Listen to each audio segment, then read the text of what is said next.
Hello students, welcome to my channel simplified classes. मैं हूं doctor Nisha और आज हम पढ़ेंगे बच्चों क्लास 11th बायो का first chapter that is the living world. बच्चों मैंने क्लास 12th का भी फर्स्ट चैप्टर पढ़ाया था, वीडियोस डाली थी कुछ टाइम पहले, उसमें भी मैंने यही चीज़ बताया था डैट हम यहाँ पे जैसे पैराग्राफ पढ़ेंगे और इससे रिलेटेड जितने भी इंपॉर्टेंट क्वेश्चन है ये मैंने साइड में मेंशन किए हुए, सो डैट कभी भी आप एग्जाम पॉइंट ऑफ व्यू से अगर पढ़ोगे तो आपको पूरा पैराग्राफ पढ़ने की ज़रूरत नहीं है, बिकॉज हमें ये भी पता है कि अगर आप पैरा पढ़ते हो तो वो लॉन्ग टर्म तक आपको याद नहीं रहता है। इसलिए मैंने आप देखोगे हर पैरा के बाद उससे जितने भी क्वेश्चन अराइजेज हैं मैंने साइड में मेंशन कर रखा है। ठीक है, अब हम स्टार्ट करते हैं चैप्टर को। यहाँ पे बच्चों इंट्रोडक्शन में दे रखा है डैट जो लिविंग ऑर्गेनिज्म है वो बहुत डिफरेंट हैबिटेट में रहते हैं। इट मीन्स जैसे देख लीजिए कोल्ड माउंटेन्स में प्रेजेंट है, डेसिडियस फॉरेस्ट में प्रेजेंट है, ओशियन, फ्रेश वाटर लेक्स या फिर डेजर्ट या फिर हॉट स्प्रिंग। इट मीन्स ये देखिए जितने भी ऑर्गेनिज्म है, अगर आप टेम्परेचर के बेसिस पे भी देखेंगे तो ये क्या है, हॉट स्प्रिंग, काफ़ी ज़्यादा हॉट टेम्परेचर है, यहाँ पे हाई टेम्परेचर है। और क्या हो गया, कोल्ड माउंटेन्स में क्या हो गया, जो टेम्परेचर है वो माइनस में है। तो आप यहाँ पे देख रहे हो कितना ज़्यादा वेरिएशन है, कहीं कहीं ओशियन में प्रेजेंट है और कहीं कहीं डेजर्ट में भी है और कुछ क्या है फ्रेश वाटर लेक्स में भी है और कुछ फॉरेस्ट में भी है। इसका मतलब क्या हो रहा है, जो लिविंग ऑर्गेनिज्म का हैबिटेट है वो सिर्फ लिमिटेड एरियाज़ में नहीं है, वो बहुत सारे एरियाज़ में क्या हुआ है, डाइवर्सिटी हो रखी है, वो फैले हुए डिफरेंट एरियाज़ में। तो बच्चों इंट्रोडक्शन तो हमने देख लिया, अब बात करते हैं, बहुत इंपॉर्टेंट है डैट व्हाट इज़ लिविंग। आप किसको बताओगे कि वो लिविंग क्या है, अगर आपसे कुछ कोई पूछता है कि बच्चों लिविंग को डिफाइन करने के लिए तो क्या दे रखा है, when we try to define living we conventionally look for a distinctive characters exhibited by the living organism. हम क्या सोचते हैं, जो लिविंग ऑर्गेनिज्म जो जो कैरेक्टर्स एग्जिबिट करते हैं, जैसे क्या हो गया, growth, reproduction, ability to sense environment and mount a suitable response come in our mind immediately as a unique features of living organism. कभी भी अगर आपसे पूछता है लिविंग ऑर्गेनिज्म के बारे में बताओ, उसके फीचर्स बताओ, तो आप क्या बताओगे, ग्रोथ बताते हो, reproduction, ability to sense environment या फिर कोई सूटेबल रिस्पॉन्स हमारे दिमाग में आता है। ठीक है, और उसके अलावा क्या आता है, features like metabolism, ability to self replicate या फिर सेल्फ ऑर्गेनाइज या फिर इंटरैक्ट विद द इन्वायरमेंट। यही सारी चीज़ें दिमाग में आती है ना बच्चों। Let us try to understand each of these. अब जितने भी जो हमने पॉइंट्स बोले अब हम सबको एक एक करके स्टडी करेंगे। कह रहा है all the living organism grow, जितने भी लिविंग ऑर्गेनिज्म है वो ग्रो कर रहे हैं। ठीक है, अब हम किसको स्टार्ट करें, ग्रोथ को लेकर बात हो रही है। Increase in mass and the increase in a number of the individual are a twin characteristics of growth. तो यहाँ से आपको क्वेश्चन आ सकता है डैट क्या हो गया, what are the twin characteristics of growth. तो क्या बताओगे, increase in number and increase in mass. तो ये ऐसे क्वेश्चन बच्चों या तो आपको सीबीएसई में आ सकते हैं या तो असर्शन रीजन में आ सकते हैं पीएमटी के लिए, तो इसलिए हमें एनसीईआरटी का एक एक लाइन ध्यान रखना है। अब मैंने यहाँ पे क्वेश्चन के फॉर्म में लिख दिया है features of living organism. Living organism के फीचर्स क्या है, growth, reproduction, ability to sense environment, feeler response, metabolism, self replicate ability and self organise. तो देख रहे हो यहाँ पे मैंने क्वेश्चन के फॉर्म में यहाँ से दो इंपॉर्टेंट क्वेश्चन बन रहे हैं और मैंने यहाँ पे लिख दिया। ठीक है, नेक्स्ट पेज पे चलते हैं। A multi cellular organism grows by a cell division. Multi cellular organism कैसे ग्रो कर रहे हैं बच्चों, सेल डिवीजन के थ्रू ही ग्रो करते हैं। In plants the growth by a cell division occur continuously throughout the life span. हम प्लांट में क्या देखते हैं बच्चों, जो सेल डिवीजन हो रही है वो कंटिन्यू हो रही है through out the life span, जब तक उनकी लाइफ है तब तक ग्रोथ हो रही है प्लांट में। लेकिन ऐसा क्या एनिमल्स में होता है, in animals this growth is seen only up to a certain age. Animals में क्या होता है, ग्रोथ सिर्फ सर्टेन एज तक ही होती है। इट मीन्स क्या हो गया, या तो अगर लड़कियां हैं, गर्ल्स की बात करोगे तो क्या होता है 18 to 20 ईयर्स, अगर बॉयज़ की देखते हो तो 22 ईयर्स तक हाइट ग्रोथ होती है। ऐसा नहीं है कि जब तक आपकी लाइफ स्पैन है तब तक ग्रोथ नहीं होती है। However cell division occur in certain tissue to replace a lost cell. लेकिन कह रहे हैं कि सेल डिवीजन हो रहा है किसी किसी टिश्यू में, सर्टेन टिश्यू में, जहाँ पे रिप्लेस करना है किसको, लॉस्ट सेल को। नेक्स्ट कह रहा है यूनिसेलर ऑर्गेनिज्म का, हमने प्लांट के बारे में देख लिया और एनिमल्स के बारे में भी देख लिया। अब यहाँ पे बात हो रही है बच्चों यूनिसेलर ऑर्गेनिज्म। यूनिसेलर ऑर्गेनिज्म का मतलब क्या हो गया, जो सिंगल सेल से बने हुए। Unicellular organism grow by a cell division. कैसे ग्रो कर रहे हैं, by a cell division. One can easily observe this in a in vitro culture by simply counting the number of cells under a microscope. अगर आपको देखना है unicellular organism कैसे grow हो रहे हैं, वो सेल डिवीजन के थ्रू ग्रो कर रहे हैं। लेकिन अगर आप ऑब्जर्व करना चाहते हो तो कैसे ऑब्जर्व करोगे, उससे आप माइक्रोस्कोप के अंडर देख सकते हो, कहाँ पे, इन विट्रो कल्चर में। उसमें क्या देखोगे, by counting the number of cells. अगर नंबर ऑफ सेल्स बढ़ रहे इट मीन्स उसमें क्या हो रहा है, डिविजन्स हो रही हैं। In majority of the higher animals and the plants growth and reproduction are mutually exclusive event. ये दोनों क्या हो गया, काफ़ी ज़्यादा एक्सक्लूसिव इवेंट है। One must remember that increase in body mass is consider as growth. क्या हो रहा है कि अगर इंक्रीज इन बॉडी मास हो रहा है तो ये कंसिडर एज ग्रोथ तो हो रहा है, किसमें, लिविंग में। लेकिन क्या हो रहा है, non living object also grow if we take increase in body mass as a criteria of growth. लेकिन अगर आप सोचते हो कि चलो ठीक है, हमने लिविंग की तो बात कर ली, लिविंग में क्या क्या हमने बात किया, प्लांट्स के बारे में, और उसके बाद हमने एनिमल्स के बारे में भी बात किया और यूनिसेलर के भी बारे में बात किया। यहाँ पे आप तो बता सकते हो कि ठीक है, अगर इन तीनों में ग्रोथ हो रहा है दिस इज़ लिविंग। लेकिन अगर आप बात करोगे बच्चों नॉन लिविंग के बारे में, अगर आप नॉन लिविंग में इंक्लूड करते हो that increase in a body mass, अगर इसको क्राइटेरिया ऑफ ग्रोथ ले रहे हो, इट मीन्स नॉन लिविंग में भी हो रहा है। अब आप पूछोगे कैसे, तो एग्जाम्पल दे रखा है, माउंटेन्स, बॉल्डर्स या फिर अ सैंड मॉल्स डू ग्रो। क्या हो रहा है, माउंटेन्स की भी हाइट बढ़ रही है, सैंड मॉल्स जो कहीं पड़े रहते हैं उसकी भी हाइट बढ़ रही है। कह रहा है however this kind of object, या फिर जो ग्रोथ एग्जिबिट हो रही है by a non living object by accumulation of the material on the surface. अब आप बोलोगे ग्रोथ कैसे हो रही है, तो माउंटेन में ग्रोथ या फिर जो सैंड मॉल्स है इनमें ग्रोथ कैसे हो रही है, by the accumulation of the substances उनके सर्फेस पे। इन living organism growth is from inside. लेकिन डिफरेंस क्या है, लिविंग ऑर्गेनिज्म में ग्रोथ कैसे हो रही है, from inside. Growth therefore can not be taken as a defining property of a living organism. हमने लास्ट पेज पे कितनी जल्दी जल्दी सारी चीज़ें बता दिया था, डैट व्हाट इज लिविंग हमने एक्सप्लेन कर दिया था, डैट ग्रोथ है, रिप्रोडक्शन है। तो अब हम एक एक करके बता रहे हैं क्या ग्रोथ, सीरियसली आप बता सकते हो कि वो लिविंग और नॉन लिविंग को डिफ्रेंशिएट करके बता सकते हो। तो ये क्या हो गया, अगर आपसे क्वेश्चन पूछता है डैट की ग्रोथ को आप बता सकते हो defining property of living organism, तो क्या हो गया, नहीं, आप नहीं बता सकते। बिकॉज लिविंग में तो ग्रो हो रहा है, लेकिन नॉन लिविंग जैसे माउंटेन्स हो गया, बॉल्डर्स हो गया, सैंड माउंट्स हो गया, इसमें भी तो ग्रोथ हो रही है, चाहे वो आउटसाइड से हो या इनसाइड से हो। इसमें क्या हो रहा है, एक्यूमुलेशन ऑफ मटेरियल, लेकिन ग्रोथ क्या है, हो रही है। So condition under which it can be observe in all the living organism have to be explain and then we understand that it is a characteristics of living system. और dead organism doesn't grow, और कह रहा है जो dead organism है, ठीक है, वो ग्रो नहीं कर रहे। अब देखिए मैंने यहाँ पे इतने, हमने अभी क्या पढ़ा, इतना पैराग्राफ पढ़ लिया, इसमें इतने सारे पॉइंट्स। अब इससे रिगार्डिंग जितने क्वेश्चंस आ सकते हैं मैंने यहाँ लिख दिया है, फटाफट देख लेते हैं।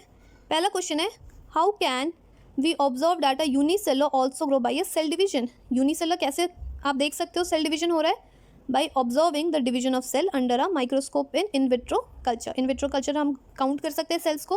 पहला क्वेश्चन हो गया, ये मैंने इसी से निकाला है, ध्यान रखिएगा। क्वेश्चन क्या कह रहा है, do non living organism actually grow.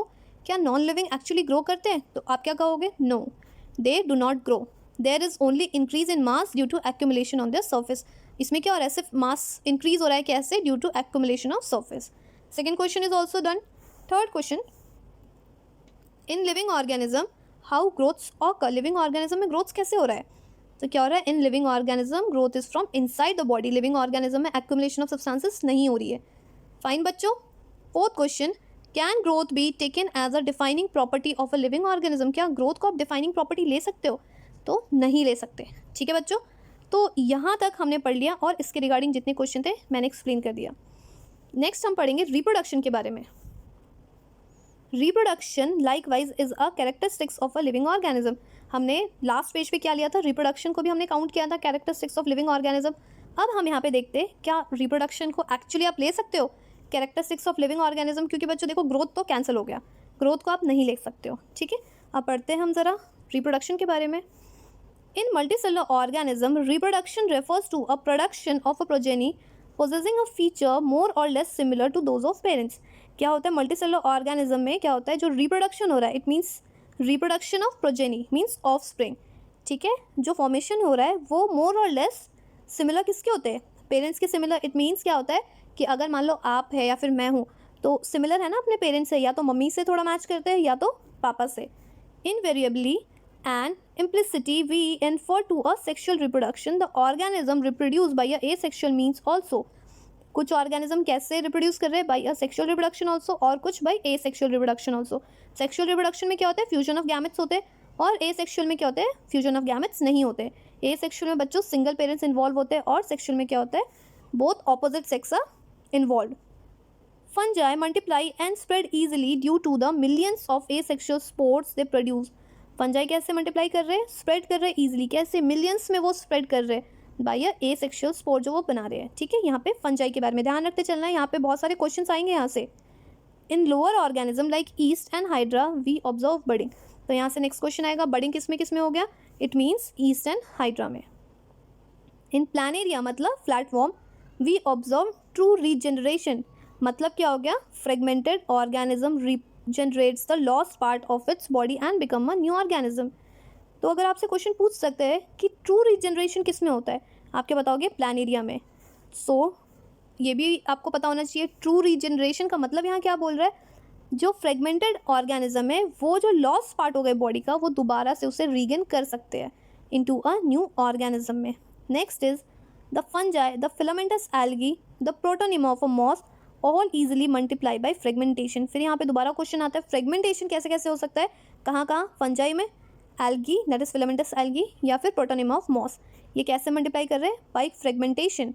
When it comes to a unicellular organism like bacteria, unicellular algae or amoeba, reproduction is synonymous with a growth that is increase in the number of cell। अगर बात किसकी हो रही है, unicellular algae या फिर amoeba में, ये रिप्रोडक्शन कैसे हो रहा है, with growth that is increase in number of cells, means एक सेल से दो बन रहे हैं, दो से चार एंड सो ऑन। कह रहे we have already define the growth as a equivalent to the increase in cell number. हमने यहाँ पे क्या देखा था, ग्रोथ को हमने डिफाइन किया था equivalent to increase in cell number. क्यों, क्योंकि उसमें क्या हो रहा था, डिविजन्स हो रही थी। Hence, we notice that a single cell organism, we are not very clear about the uses of these two terms, means growth and reproduction के बारे में। Further, there are many organisms which do not reproduce। अब हमने बहुत सारे organism तो देख लिए जो reproduce कर रहे हैं और जो living भी है, बट यहाँ पे कुछ ऐसे organism है जो living है बट वो reproduce नहीं कर रहे, जैसे म्यूल या फिर क्या हो गया, sterile worker bee और infertile human couple। ये सारे एग्जाम्पल किसके हो गए, जो रिप्रोड्यूस नहीं कर सकते। इसलिए कह रहे हैं hence reproduction also can not be all the inclusive defining characteristics of living organism. इसलिए क्या हो गया, रिप्रोडक्शन को भी आप क्राइटेरिया नहीं ले सकते हो for defining a living organism. Of course no non living object is capable of reproducing और रिप्लिकेटिंग बाय इटसेल्फ। कह रहा है कि कोई भी ऐसा नॉन लिविंग नहीं है कोई ऑब्जेक्ट जो रिप्रोड्यूस करे या फिर रेप्लिकेट करे बाय इटसेल्फ। लेकिन यहाँ पे क्या बात हो गई, किसके कारण ये मना कर रहे हो, दैट लिविंग ऑर्गेनिज्म है बट वो रिप्रोड्यूस नहीं कर रहे। वो कौन कौन है, म्यूल से, स्टेराइल वर्कर बी या फिर इनफर्टाइल ह्यूमन कपल। अब जो रिप्रोडक्शन हमने यहाँ से यहाँ तक पढ़ा, अब इससे रिलेटेड जितने भी क्वेश्चन है बच्चों मैंने यहाँ लिखा हुआ है, एक बार हम क्वेश्चंस को भी देख लेते हैं फटाफट। मोड्स ऑफ रिप्रोडक्शन, फंजाई में कैसा हो रहा है, एसेक्सुअल, स्पोर्स के कारण। ईस्ट में बच्चों बडिंग हो रही है, हाइड्रा में भी बडिंग हो रही है, प्लानेरिया दैट इज फ्लैटवर्म, इसमें क्या हो रहा है, ट्रू रीजनरेशन हो रहा है। नेक्स्ट इज कह रहा है कि फंजाई, फिलामेंटस एल्गी या फिर प्रोटोनिमा ऑफ मॉस में क्या हो रहा है, फ्रेगमेंटेशन। ये जितनी भी चीज़ें हमने यहाँ पे मिडल में पढ़ी है इस पैराग्राफ में, मैंने सारी चीज़ें यहाँ लिख दी है पॉइंट्स में। नेक्स्ट है question, that organism which can not reproduce, कौन सा ऑर्गेनिज्म है जो रिप्रोड्यूस नहीं कर सकता, mule, sterile worker bee and infertile human couple.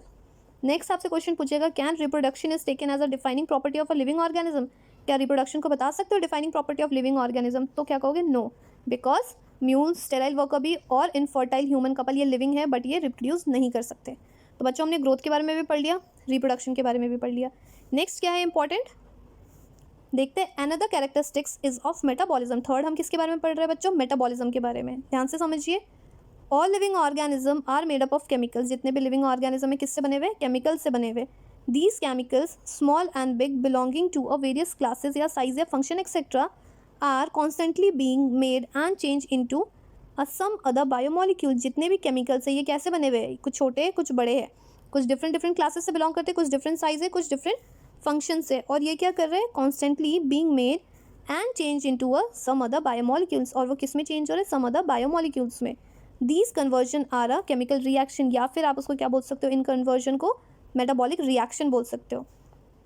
There are thousand of metabolic reaction occurring simultaneously inside all the living organism. It means हमारे body में बहुत सारे लिविंग ऑर्गेनिज्म के क्या हो रहे हैं, मेटाबॉलिक रिएक्शंस चलते आ रहे हैं, जितने भी लिविंग ऑर्गेनिज्म है। कह रहा है कि बी देयर यूनिसेलर या फिर मल्टीसेलर। कह रहा है कि वो क्या हो सकता है, या तो यूनिसेलर ऑर्गेनिज्म है या तो मल्टीसेलर ऑर्गेनिज्म है, उनके बॉडी में रिएक्शंस चल रहे हैं। ऑल प्लांट्स या एनिमल्स या fungi and microbes exhibit a metabolism. और क्या हो गया, यूनिसेलर मेटाबॉलिज्म के अलावा जितने भी प्लांट्स एनिमल्स हो गए, फंजाई हो गए, माइक्रोब्स हो गए, सब में मेटाबॉलिज्म हो रहा है। The sum of the total of the chemical reaction occurs in the body is a metabolism. Metabolism क्या है, डेफिनेशन में भी आ सकता है, इस चीज़ को ध्यान रखना है। सम total of all the chemical reaction, body में जितने भी केमिकल रिएक्शन हो रहे ऑकरिंग इन आवर बॉडी, उसको आप क्या बोलोगे? Metabolism. No non living object exhibit a metabolism, कोई भी ऐसा लिविंग ऑब्जेक्ट नहीं है जो मेटाबॉलिज्म शो करता है। Metabolic functions reaction can be demonstrated outside the body in a cell free system. कह रहा है जो मेटाबॉलिज्म है रिएक्शन का, ये outside the body means in cell free system में भी शो कर सकता है। एंड आइसोलेटेड, कह रहा है आइसोलेटेड क्या? मेटाबॉलिक रिएक्शन जैसे outside the body of an organism perform in a test tube is neither living या फिर नॉन लिविंग। क्या हो रहा है? अगर आप मेटाबॉलिज्म परफॉर्म कर रहे हो किस में? इन अ टेस्ट ट्यूब, तो वो क्या हो गया? ना ही वो लिविंग है ना ही वो नॉन लिविंग है। Hence while metabolism is defining features of all the living organism without exception. इसलिए क्या हो गया बच्चों, जो मेटाबॉलिज्म है ये विदाउट एक्सेप्शन आप बता सकते हो that it is a features of living organism. कह रहा है without exception isolated metabolic reaction in vitro are not living things but surely living reaction. ये क्या हो गया? ये लिविंग रिएक्शन हो रहा है। Hence, cellular organization of the body is a defining features of a living form. तो ये आप बहुत इंपॉर्टेंट है, इसको ध्यान से समझना है। डैट मेटाबॉलिज्म को आप बता सकते हो it is a living criteria for defining that the person और whether the object is living और नॉन लिविंग। अब इससे कितने क्वेश्चन आ रहे हैं पहले हम वो देख लेते हैं। पहला क्या हो गया? Define metabolism. क्या बताएंगे आप? Sum total of a chemical reaction occur in our body is called metabolism. Total reaction जो बॉडी में हो रहा है उसको आप मेटाबॉलिज्म बताओगे। और मेटाबॉलिज्म को अगर आप थोड़ा डिटेल देखोगे तो ये क्या होता है? एनाबॉलिज्म एंड कैटाबॉलिज्म, जो यहाँ पे नहीं है बट मैंने मेंशन कर दिया है। Next is how chemicals are classified. Chemicals कैसे क्लासिफाइड है? हमने लास्ट पेज पे क्या देखा था?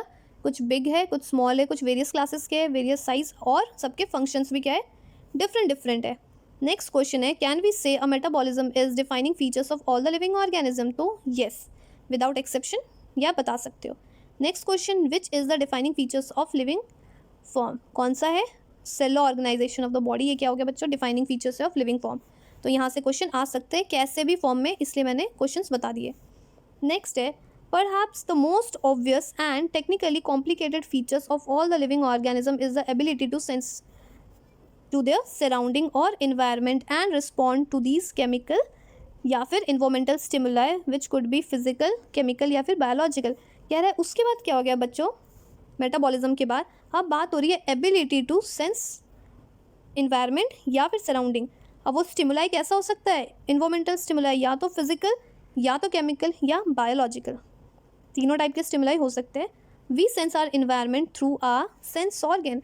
हम कोई भी स्टिमुलाई को कैसे आप पता करते हो? By a sense organ. Plant respond to a external factor, like plant कैसे रिस्पॉन्ड कर रहा है एक्सटर्नल फैक्टर से? जैसे लाइट हो गया, वाटर हो गया, टेम्परेचर या फिर अदर ऑर्गेनिज्म या फिर पॉल्यूटेंट एक्सेट्रा। क्योंकि आपके दिमाग में ये क्वेश्चन आ सकता है, ह्यूमन तो बता देंगे लेकिन प्लांट कैसे रिस्पॉन्ड करते हैं अगर लाइट, वाटर, टेम्परेचर या फिर अदर ऑर्गेनिज्म या फिर पॉल्यूटेंट एक्सेट्रा के थ्रू। All the organism from the prokaryotes to the most complex eukaryotes can sense and response to a environmental cues. जितने भी जो ऑर्गेनिज्म है फ्रॉम प्रोकैरियोट्स से लेके यूकैरियोट्स तक, जितने भी ऑर्गेनिज्म है ये सेंस कर सकते हैं इन्वायरमेंटल क्यूज को या फिर स्टिमुलाई को। ठीक है बच्चों। Photo period affect the reproduction in a seasonal breeder. अब प्लांट्स में क्या हो रहा है? जो फोटो पीरियड है ये अफेक्ट क्या कर रहा है? रिप्रोडक्शन। किस में? सीजनल ब्रीडर्स पे, बोथ या तो प्लांट होंगे या animals. All organism handle a chemical entering their body. जितने भी ऑर्गेनिज्म है वो हैंडल करते हैं कि केमिकल्स उनके बॉडी में कैसे जा रहे हैं। All the organism therefore are aware of the surrounding. और जितने भी ऑर्गेनिज्म है, चाहे वो प्लांट हो चाहे वो एनिमल्स है, वो अवेयर है from the surrounding. It means उन्हें पता है, ability to sense their surrounding या फिर environment. Human being is the only organism who is aware of himself and has a self conscious. Human being क्या है? एक ऐसा ऑर्गेनिज्म है दैट वो अवेयर है अपने आप से, और क्या है? वो सेल्फ कॉन्शियस है। इसलिए क्या हो गया? Consciousness therefore become the defining property of living organism। इसलिए क्या हो गया? कॉन्शियसनेस को भी आप बता सकते हो it is the defining property of living organism, because यहाँ पे प्लांट भी कॉन्शियस है एक्सटर्नल फैक्टर्स को लेके, जैसे लाइट, वाटर एंड टेम्परेचर, और क्या हो गया? ह्यूमंस भी। इससे क्वेश्चंस क्या हो सकते हैं? नेचर ऑफ स्टिमुलाई किस टाइप के हो सकते हैं बच्चों? Physical, chemical and biological. Next question, how do plant respond? कैसे light, water, temperature and pollutant को रिस्पॉन्ड कर रहा है। Next question, can we tell the consciousness is defining property of living organism? तो हम बता सकते हैं येस। तो बच्चों हमने कॉन्शियसनेस को भी देख लिया। Next is when it comes to a human being, अगर ह्यूमन बीइंग की हम बात करते हैं, it is all the more difficult to define a living state. Living state बताना बहुत ज़रूरी है। जैसे बोल रहा है, we observe a patient lying in coma in hospital, क्या हो गया, virtually supported by a machine which replace heart and lungs. अगर आप बात करते हो स्टेट के बारे में, ह्यूमन बीइंग की लिविंग स्टेट के बारे में, ये क्या हो गया, अगर आप पेशेंट को ऑब्जर्व करते हो हॉस्पिटल में और वो पेशेंट कोमा में है, और वो किससे सपोर्टेड है, मशीन, और रिप्लेस क्या हो गया, heart and lungs. The patient is otherwise brain dead, तो पेशेंट क्या हो गया, एक तरफ से ब्रेन डेड है क्योंकि वो मशीन्स के ऊपर सपोर्टेड है। The patient has no self consciousness, patient के पास अपना कोई सेल्फ कॉन्शियसनेस नहीं है, जो हमने यहाँ पे बात करी थी। Are such patient who never come back to a normal life living और डेड। अब वो है तो लिविंग है, लेकिन आप उसको क्या बताओगे, अगर उसमें कॉन्शियसनेस नहीं है पेशेंट में, तो उस इंसान को जो दोबारा से नॉर्मल लाइफ में नहीं आ सकता, उस टाइप ऑफ पेशेंट को आप क्या बताओगे बच्चों, लिविंग बताओगे या नॉन लिविंग बताओगे। In higher classes you will come to know that all the living phenomena are due to a underlying interaction.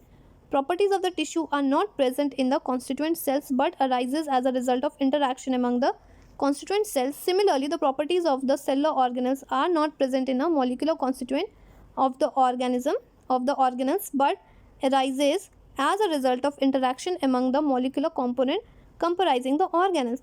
इसमें क्या बोल रहा है बच्चों कि जो पेशेंट है वो क्या है, वो दोबारा तो नहीं आ सकता, लेकिन इसमें क्या है, जो टिश्यू है वो क्या है, प्रेजेंट नहीं है कॉन्स्टिट्यूएंट ऑफ द सेल्स में, और ये क्या कर रहा है, arise a result of interaction किसके बीच में, एमंग द कॉन्स्टिट्यूएंट सेल्स में। उसी तरीके से बता रहा है, सिमिलरली अगर आप बात करोगे प्रॉपर्टीज ऑफ सेलुलर ऑर्गेनल्स की, are not present in the molecular constituent of the organelle, लेकिन वो अराइज कहाँ हो रहे हैं, as a result of interaction among the molecular component, जो कंप्राइज क्या कर रहे हैं, ऑर्गेनल्स को।